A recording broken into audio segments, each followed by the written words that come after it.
Just keep being you. Welcome to the Gentlewoman Boss Podcast. I'm your host, Michelle Horlbogen. I'm on a mission to foster civility, respect, and integrity with a dash of sartorial elegance in the boardroom and beyond. And I invite you to join me on my quest. Never have to be like anybody else, cause you're my favorite person when you're being yourself.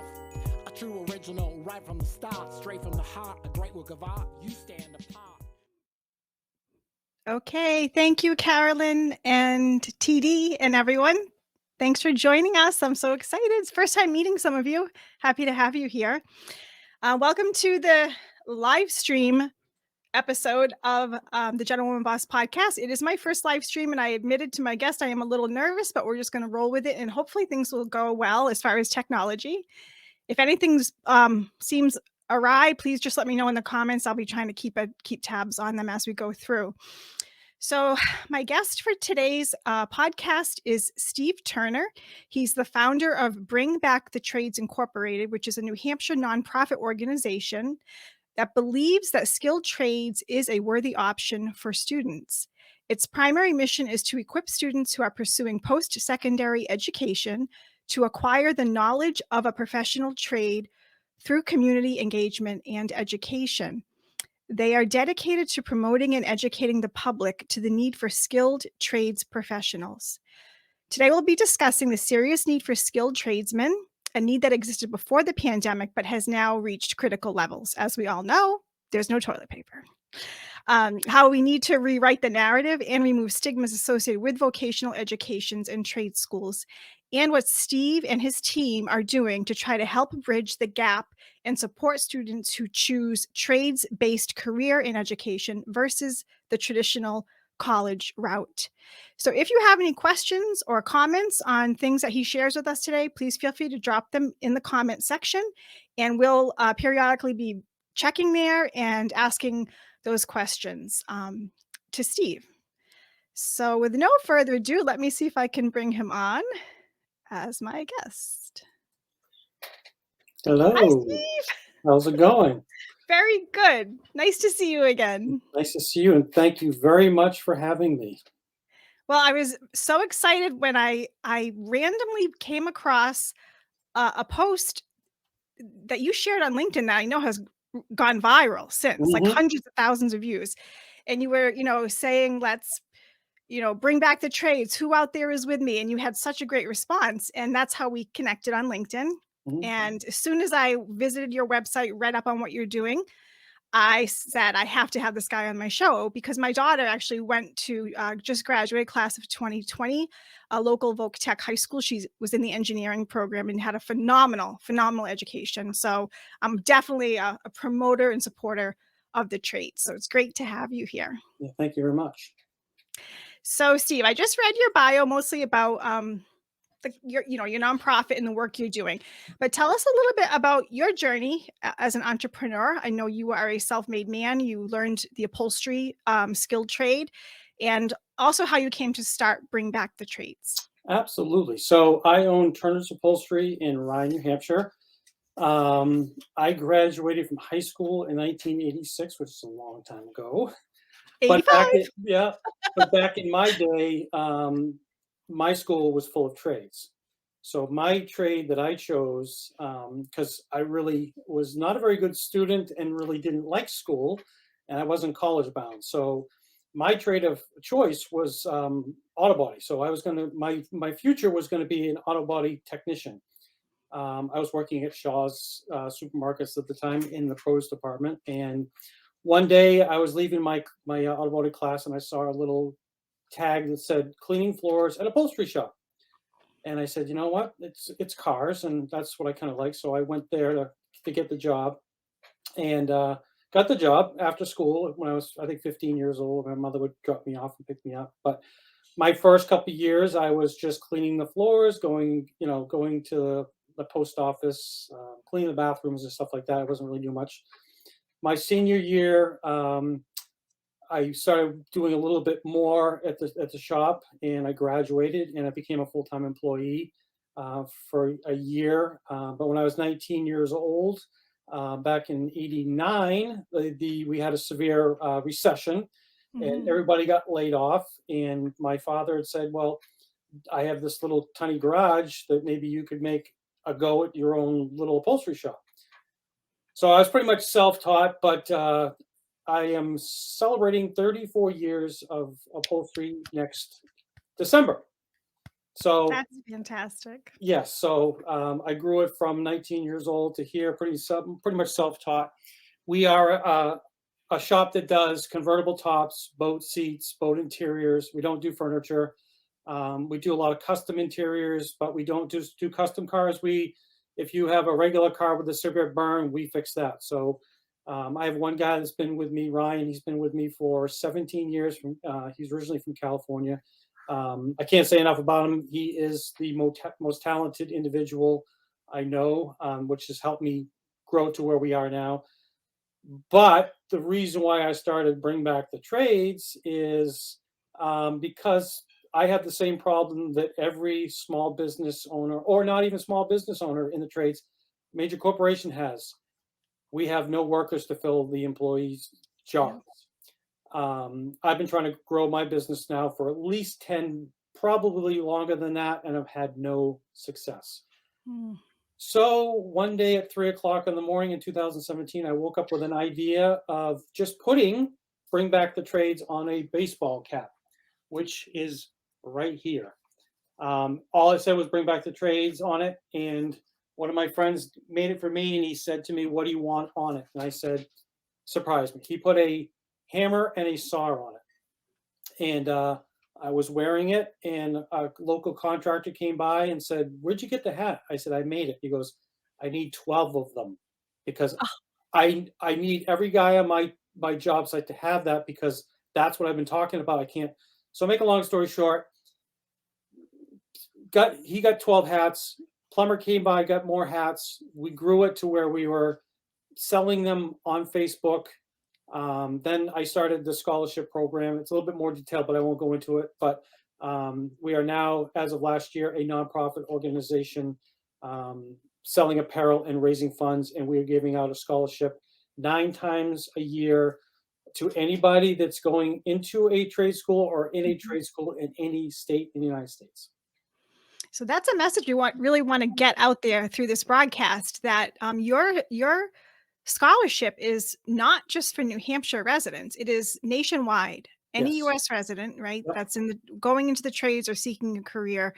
So make sure you visit his website. I'll share all that later with you, but take advantage of that. And you did say when we spoke earlier that sometimes you really need the parents to have the information to get the ball rolling, because the Yes. kids are a little bit overwhelmed with all the support and the loans and filling Yes. out all the grant paperwork. It gets overwhelming for them. Yes. So parents, if you're listening, Yeah. right, free money, free money. Yeah, I mean, the biggest thing I'm trying to get across, I'm trying to get rid of the stigma of the trades. Um, and what I'm doing, or what we're doing at Bring Back the Trades is, I've been the face of Bring Back the Trades for 3 years. But what I'm focusing on now is I don't want to be the face. I want my scholarship winners and all of the younger generation kids that are been successful in the trades. Mhm. I want them to be the speaker and the face of Bring Back the Trade. So what I'm saying is, what I'm going to do this summer is, which I did last summer. We do events. Mhm. Um, I have 3 or 4 really well-speaking individuals that come to my events that are very successful. Now they've graduated. They're in the trades. They come to my events and they speak to the future kids and the future Mhm. parents, because you know they can relate to the kids. They can answer Right. the questions that the kids have. Kids want to know, you know, why did you choose your trade? How long did it take? What was involved in the schooling? What do you make per hour? What's involved in your day? I really can't answer those questions because I'm not in them. So I think, having the younger generation being the Mhm. spokespeople of Bring Back the Trades, I think is the smartest thing. Yeah, absolutely. I know, I'm sure you know of Mike Rowe, the Yeah. TV Very yes. personality. Hmm. So I recently watched a video on his YouTube channel with a young woman, lovely young lady that was going to be a cosmetic surgeon. Is that the word? I'm having a Yep. brain freeze. Yeah. Yep. And instead she became a welder. Yep. And I saw that. yeah, it was fantastic. And so, he focuses on the younger people too. And I think there's something to that. I just want to share something. What you talked about, the younger face. So we've talked about when we were getting, to know each other and what we were going to talk about the it's not just the great resignation. It's not just the Mm. great reshuffle. It's also the great retirement, right? Yes. Yes. Tons, thousands in the trades are retiring. And I Yeah. looked up a few stats I just want to share, and then you can take it and run with it. Mhm. It says 40% of workers in the construction industry are between 45 and 64 years old right now. Yep.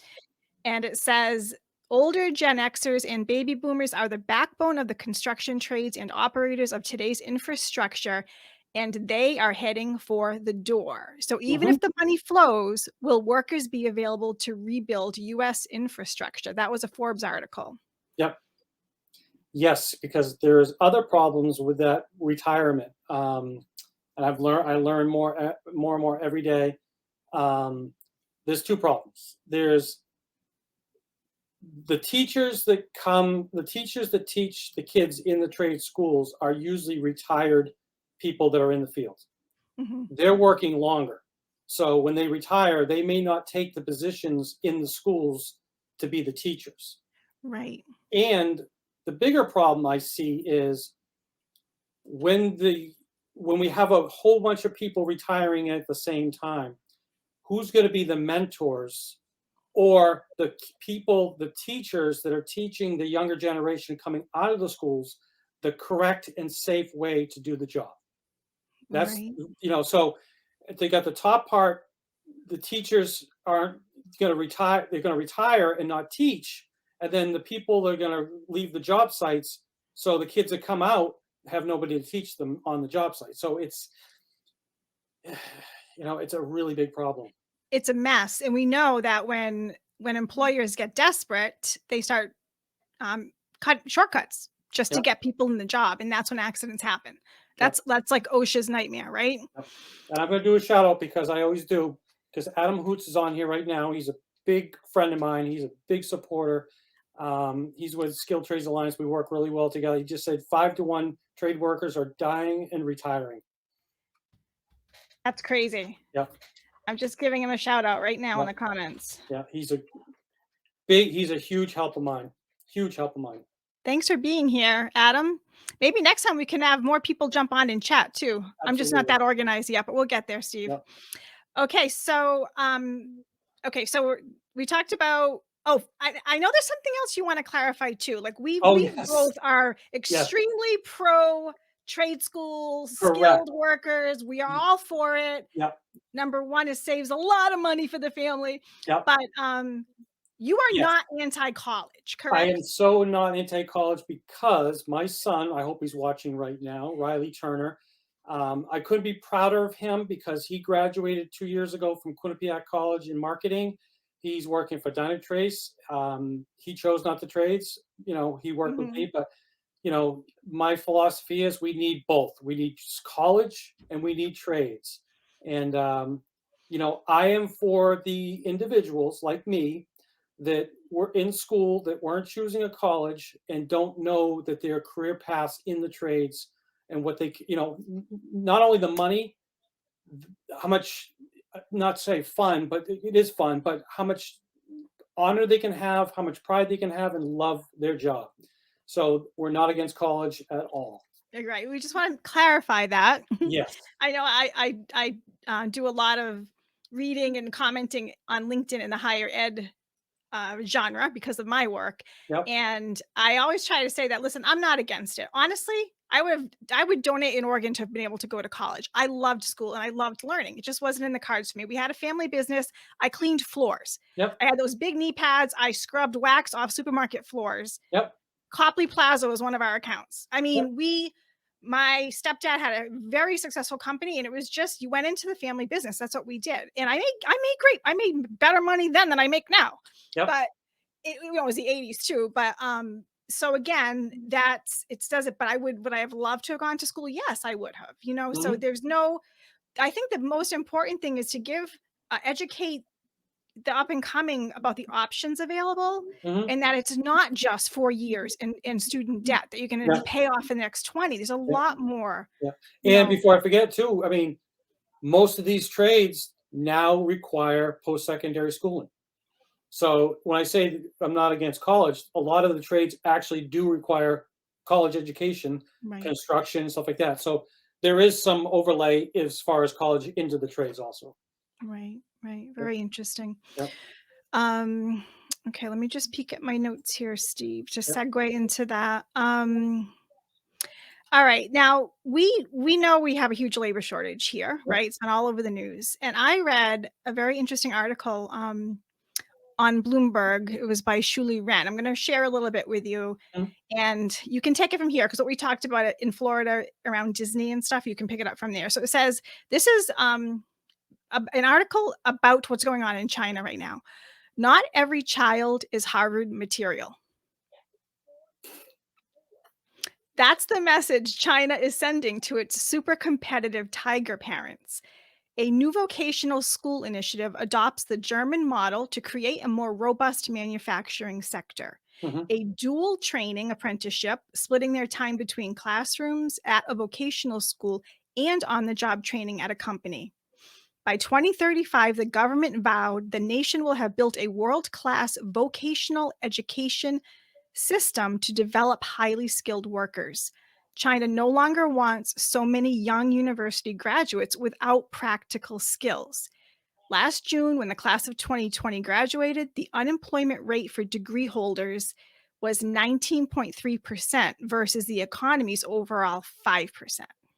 So, if China's making moves to bring back the skilled trades, right? It's always that war of You said who's the going to, key word, skilled trades. yep, I want to get that across. Skilled trades. We are all skilled trade workers, not yeah. just trade workers, skilled trade workers. Right, and highly skilled. I know Correct. I shared with you that when we needed a new canvas for my boat, because I have a sewing machine, my husband's like, "Why don't you just sew it?" And I'm like, "Because I can't do that. Like, that is a skill. Like, you don't understand." So, Exactly. yeah, it is. So I just thought that was very interesting and telling. Again, I don't know all the details of the timeline here, but I think it was around after the Second World War, the push for college for every student really came down hard in this country, Yep. and that began maybe 30 years ago. The decline in those going into skilled trades and Yes. laborers. Yep. So, I mean, to me, it's very telling that Mm. this article in Bloomberg says they're addressing it, Yep. right? And Mhm. something, and you had said, now what did you share when you were down in Well, I was Florida? talking about like what I'd like to do in, my state of New Hampshire. What I'd like to have is what when I was in Florida, I was down at Disney, and I was driving down the highway, and I noticed that they have big billboards saying, "Become a welder," starting at $100,000. Mhm. They were having billboards of, advertising skilled trades jobs. And I'm like, that's what we need. We need it. We need the parents to see what can be done other than college, what can be made. Um, but we need more advertising, like they do all over the highways for Keno or, Mhm. lottery, or like they need more advertising on TV and stuff like that. The states Right. need to get more involved in helping out, educating the public and the parents and everybody else about what goes into these jobs. Right. And to remove that stigma, I mean, you mentioned you were class of 86, I was class of 85, and I'm just gonna say it. I hope it doesn't offend anybody, but at that time, going Yep. to high school, if you went to the Voc Tech, it's because you were like not capable of finishing of making it in regular school. Hmm. Or we used to call them, you were a pothead. I'm sorry, Yep. that's what they were called in the Yep. 80s. Oh yeah. It just had this very negative, and one of my dearest closest friends went to Voc Tech and has been very successful.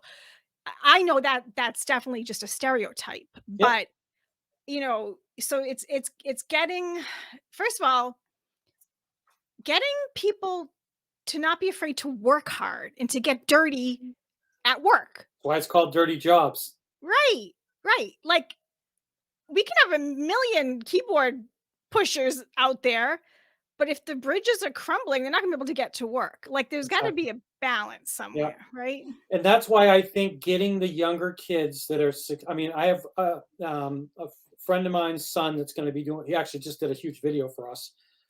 He's been working for his father. His father has an electrical company. Mhm. He's been working for him full time. He's 22 now, but at 20 years old, he bought his first house. Wow. So that just tells you, he's a hardworking kid. Mhm. But more parents need to see that Mhm. yes, you can do really good. And another thing before I forget is, which we talk about people retiring. Another reason why I've been trying to get somebody to get into my trade is because I'm 55. Mhm. At some point, I would like to sell my business. If Right. nobody comes into my business, my guy that works for me, he's already said, when you're done, I'm done. Mm. By then, my business will be 45, been in business 45 years. I don't want to just close the doors. I mean, for a lot of these small business owners, it's part of their retirement package Mhm. to sell their Mhm. business. Right, So right. if they don't have younger generation coming in to take over that business, it's perfect for a kid. Come in, learn the business, buy the business. Now you own the business. But Right. for us, there's no endpoint. We just close the door. Our name doesn't get brought on, but there's no money. So Yeah, it's a web. and it's besides helping your retirement fund, it's your legacy. It That's what I'm is saying. It's your your legacy. baby you groomed and Yep. fed and took care Yep. of through thick and thin and up and down and all Yep. these years. My husband's self-employed, and I mean, he's a chiropractor, and Yep. which now there's one I in every love corner. my It's like best friend's my best friend for my running is my chiropractor. Believe me. oh, awesome. Yep. But, now there's like they're a dime a dozen. When he started, he was the only one for like a 50-mile radius. Now it's like Dunkin' Donuts chiropractor, Dunkin' Donuts chiropractor. So, Yep. it's harder to I mean, he's at the point he'll probably just close his doors one day, but it is hard to let go of the legacy part of it. It is. In that presence in a smaller community, us New Englanders, we don't like change. We like Yep. things to stay the same. We take pride and stuff. Yep. So, the Gentlewoman Boss podcast has been named Top 20 Best Month Reporting Podcasts of 2021 by Whelp Magazine, number 36 of 200 in Top Entrepreneurship Podcasts by Podchaser, and Top 20 Best Whistleblower Podcasts for 2021 by Castbox Media. For sponsorship opportunities, please visit our website at thegentlewomanboss.com.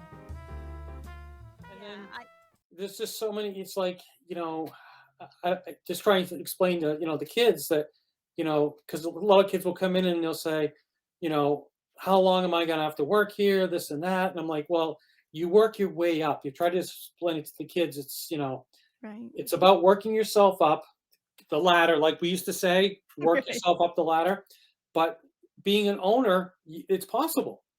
And the other problem is, if when I first started my company in '89, we used phone books back then. Mhm. There was upholstery shops on both sides of the phone book. There's 2 left. Me and another guy. Yeah. Massachusetts is more, but what I'm saying is, when I'm gone, then the public has nobody to do the work. So I mean, it's yeah. Yeah, it is. It's very it's unnerving to think about. I Mhm. mean, even if you're sort of a luxury product, because boating and race cars and Yep. motorhead cars, whatever, those Yeah. are all kind of fun toys, right? They are. Yep. But Yep. they still, people, you live near the water in Massachusetts, right? It's huge boating, I would Yep. imagine maritime community. Yep. And that's part, in maritime is a centuries old, more than that, Correct. pastime, right? Correct. Is necessary for travel. So it is part of the fabric of especially a coastal community. So Mhm. yeah, that's crazy. Yeah. That's crazy. All right. you're gonna have to teach me how to do it, I guess. I'll have to get out my sewing machine. Yep. Yep. Okay. Now I'm gonna change gears for a second here. Please hold. Wardrobe change. There we go. I love that. I love the Yep. picture today. That was a great picture. Oh, I got paint on it from my last thing. There you Okay. go. Women in trades. Yep. Two things, my opinion. They need better mentorship Hmm. and they need to feel safe working in a very male-dominated, male mindset field. Correct. Okay. So I would say it's about respect, treating them with respect, showing them Absolutely. respect. Absolutely. So I will share what my research and then you can comment, okay? Yep. It's a little floppy. When considering underrepresentation of women in the trades. When considering their career trajectories, women may overlook opportunities to pursue trades if their teachers do not encourage them to take courses like woodworking or automotive technology. Due to this lack of support, many younger women and girls do not explore vocational training after high school. We know that's a fact. Yep. On a more serious note, it says women in skilled trades dominated by men may also be more vulnerable to harassment. In a 2017 survey conducted by the Pew Research Center, 28% of women in male-dominated fields reported experiencing sexual harassment in the workplace, higher than the 20% of women who reported it in workplaces dominated by women. That's from bestcolleges.com. Hmm. So there is that element, that deterrent. Yep. Yep. So, boys, Yep. be nice to the girls, right? Yep. Okay. I mean, I won't mention names, but we have, like I said, we have the girl that comes around and does our events, and I pulled her aside and I asked her that same question, do you see any of this on your job site? And she says, she's a very strong individual. She has no problem standing on her own 2 feet, which is great.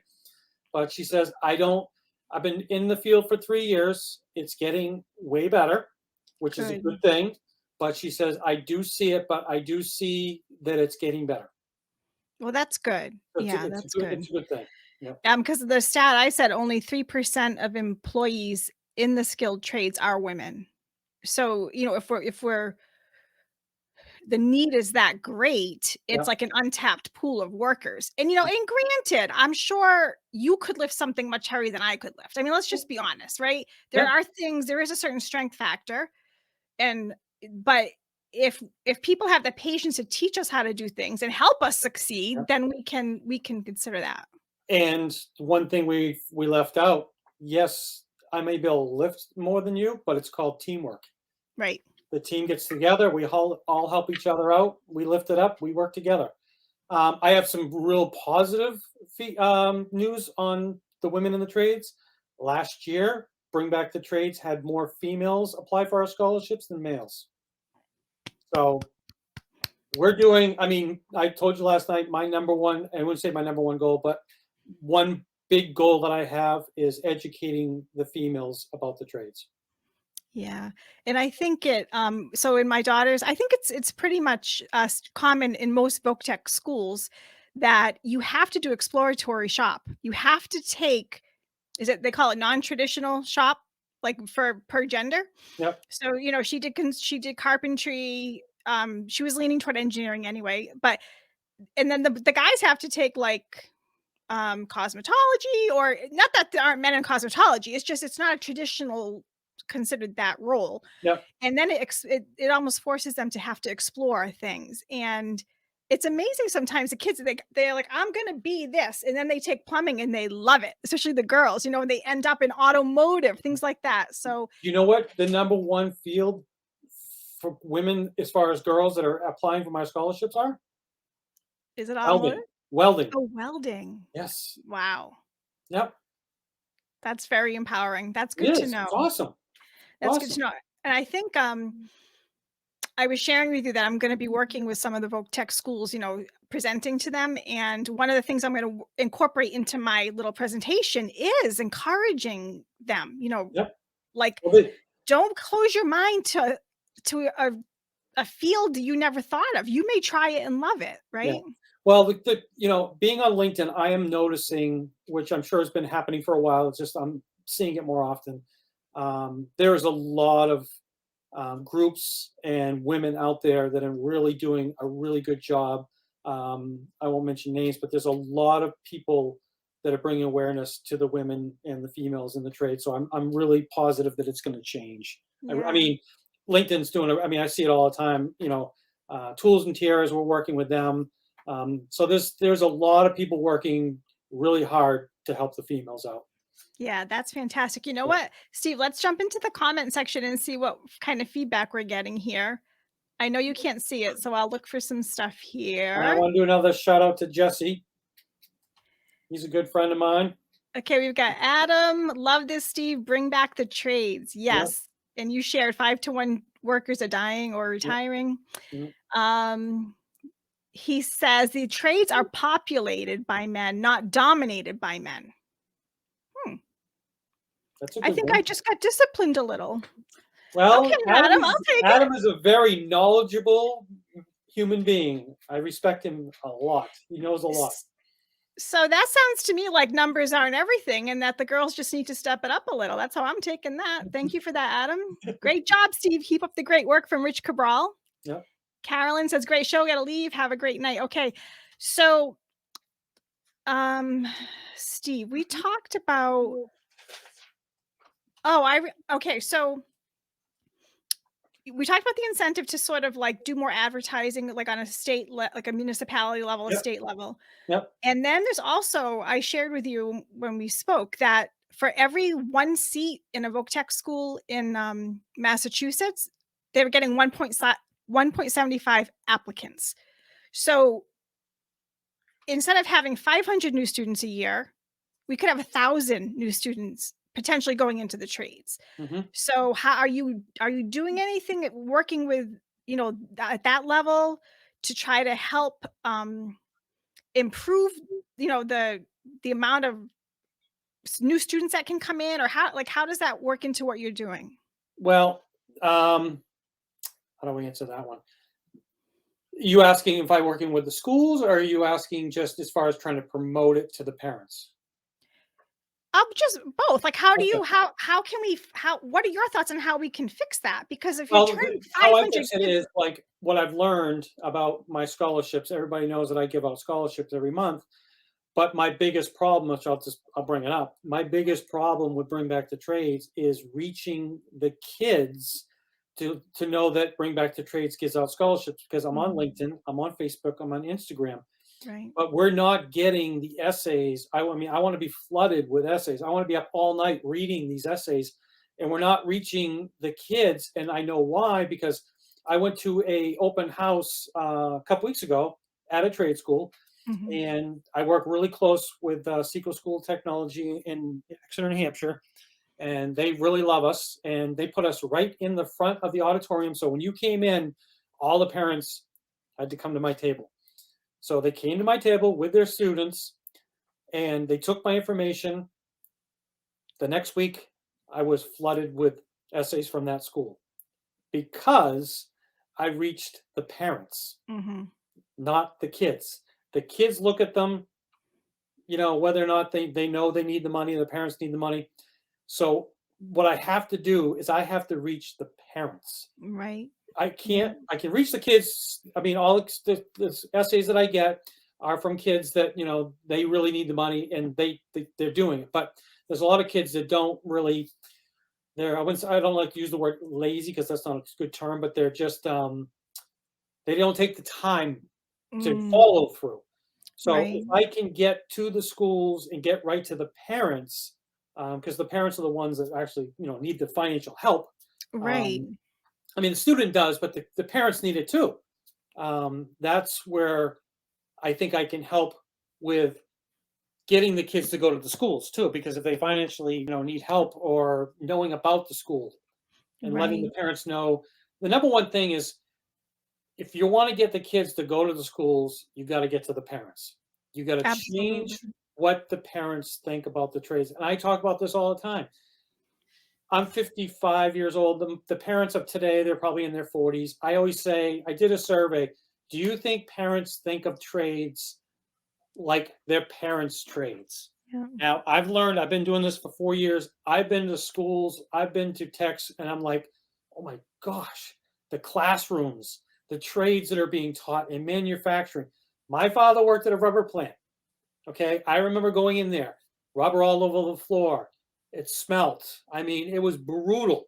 Mm, I can tell you right now, a manufacturing business, I've been there. You can eat off the floor. They got cafeterias, they got gyms.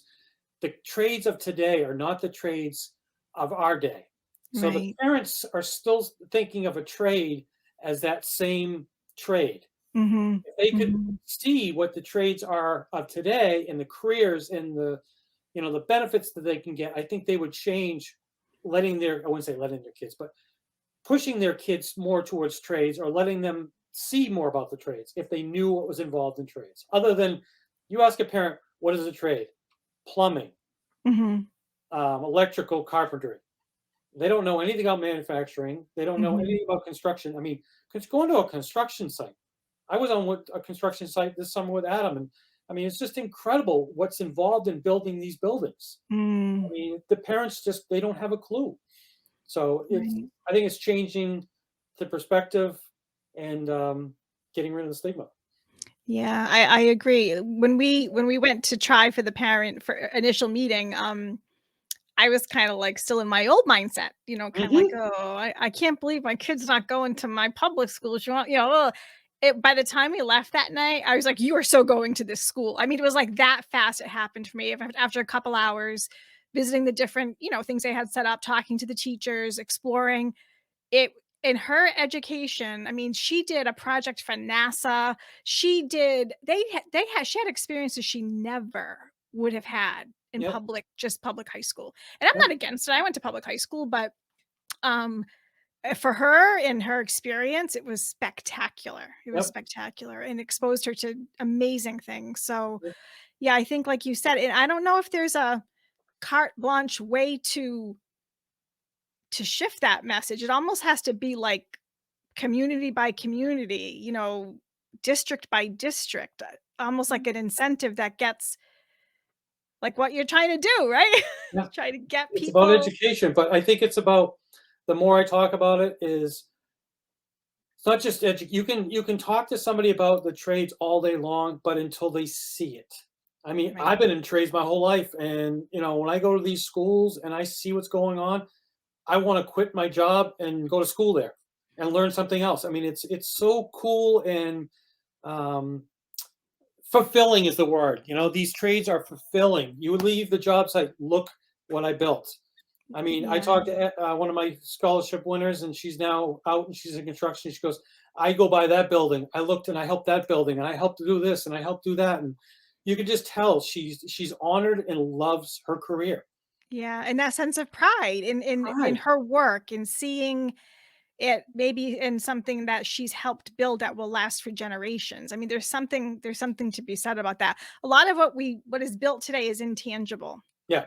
and so to have that satisfaction, it's so true. It's so true. Okay, so you talked about your scholarship program. Anything else you want to share about that? Or are we good Oh, I with that? do. So basically, we also sell apparel. So we sell hoodies.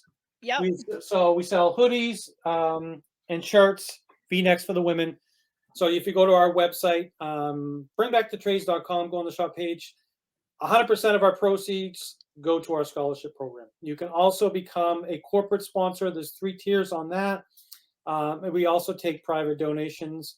But Mhm. what we're asking for our people that get involved and become sponsors, we also want you to be involved. So when I Mhm. say involved, so you become a sponsor, we do events in the summertime.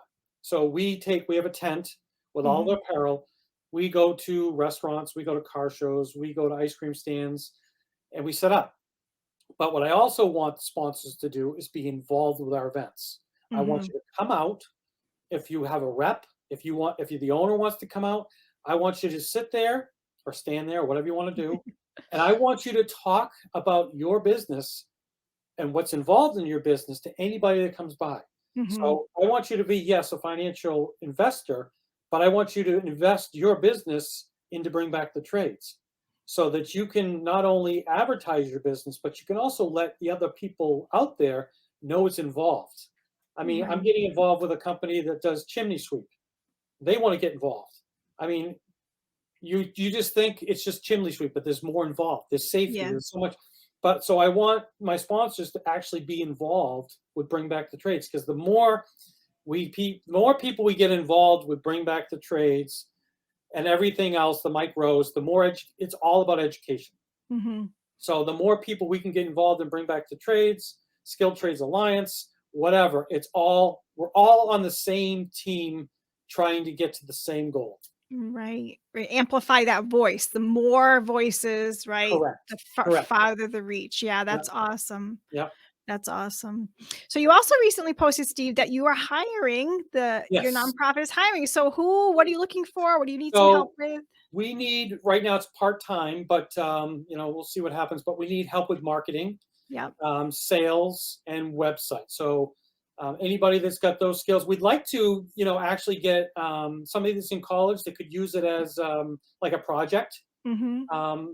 for their college so that they can help us out. But we definitely need help with marketing, for our website and sales and stuff like that, because, I can only do so much. My board can only do so much. So that's what we're looking for. Okay, that's great. I'll definitely put that in the notes Yeah, too, and it because could be remote, but if I could, it'd be nice to have somebody here. But with the skill, with Zooms and stuff, we're not going to say no to nothing. Everything. right. And also Yeah. it's nice if it's someone's local that they can support your events too. So and be there for pictures and things like that. Yeah. So Correct. I'll definitely put that in the notes with some keywords and let my network know that you do have a great position maybe for one of their college students or something. Yep.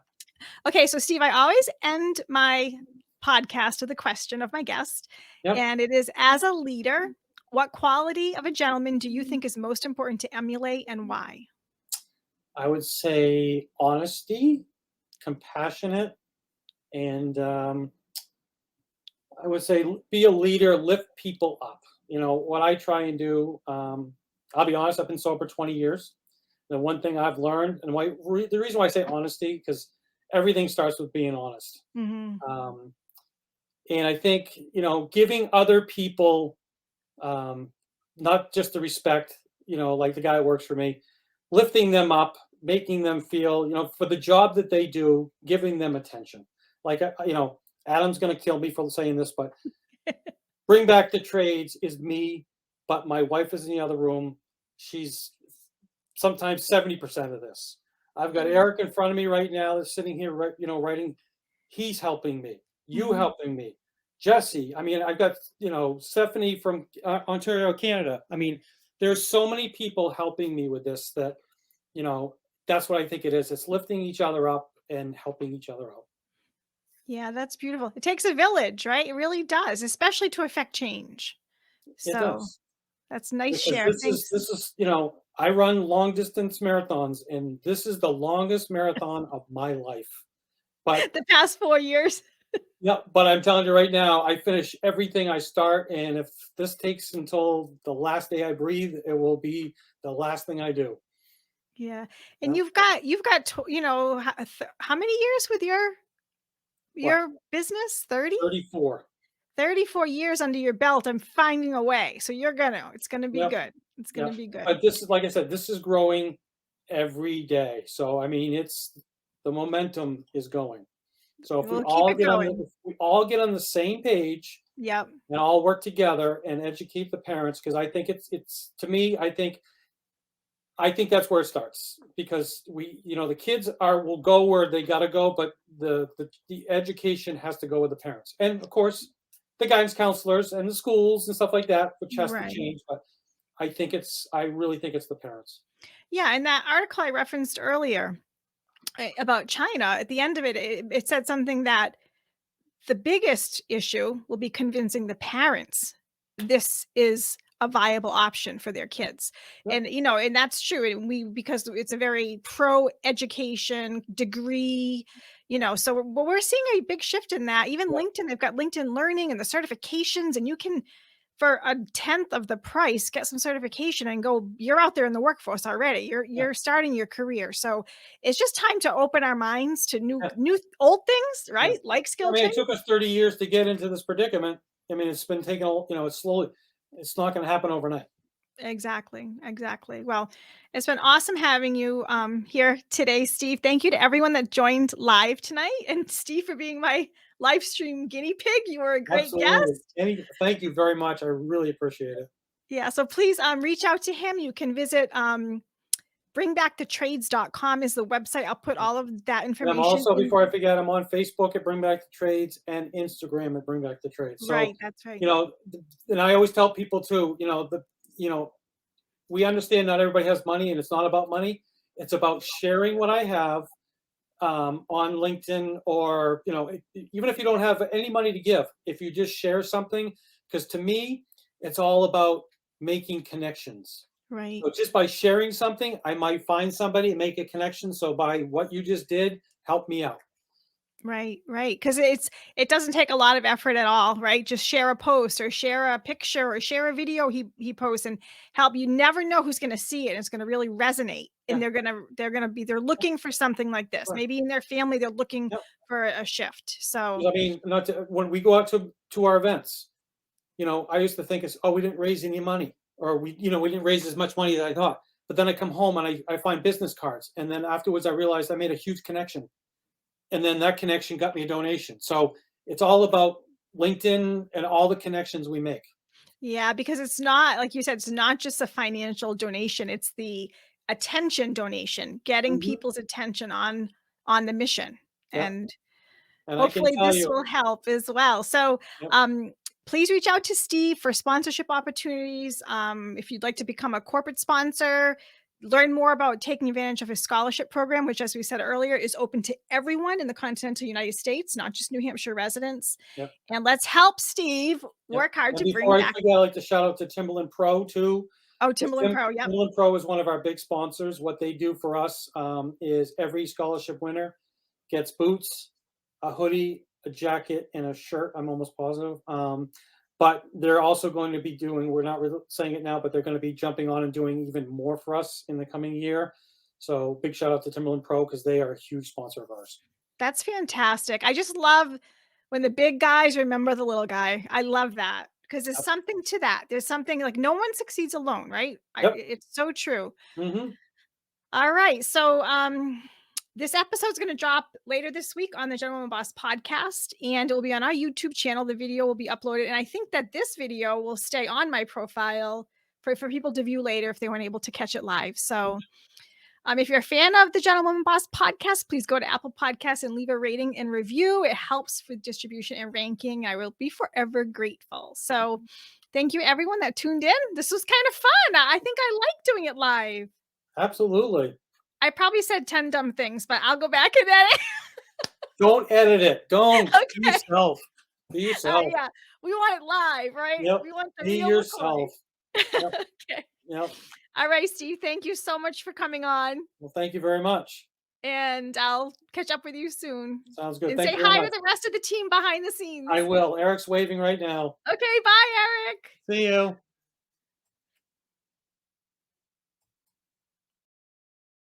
Thank you so much for tuning in to this episode of the Gentlewoman Boss podcast. Please remember to download my podcast so you can listen whenever and wherever you'd like. And if you're enjoying the show, please take a moment and leave a review on iTunes and Apple Podcasts. Thank you so much if you've already done so. It really does help with ratings and distribution of the show. I also invite you to email me if you'd like to share your story, or if you have a question you'd like answered on an upcoming episode of the show. Just visit thegentlewomanboss.com and click on the contact tab at the top to email me. You can also follow me on social media at gentlewomanboss. And if you prefer to watch podcasts rather than just listen to the audio version, my episodes are also uploaded on my YouTube channel in video format as well. Click subscribe, and when new episodes drop, they'll show up in your YouTube feed. It's super easy. So until next time, remember, always choose to be the gentlewoman or gentleman in the room. I'll see you soon for the next episode of the Gentlewoman Boss podcast.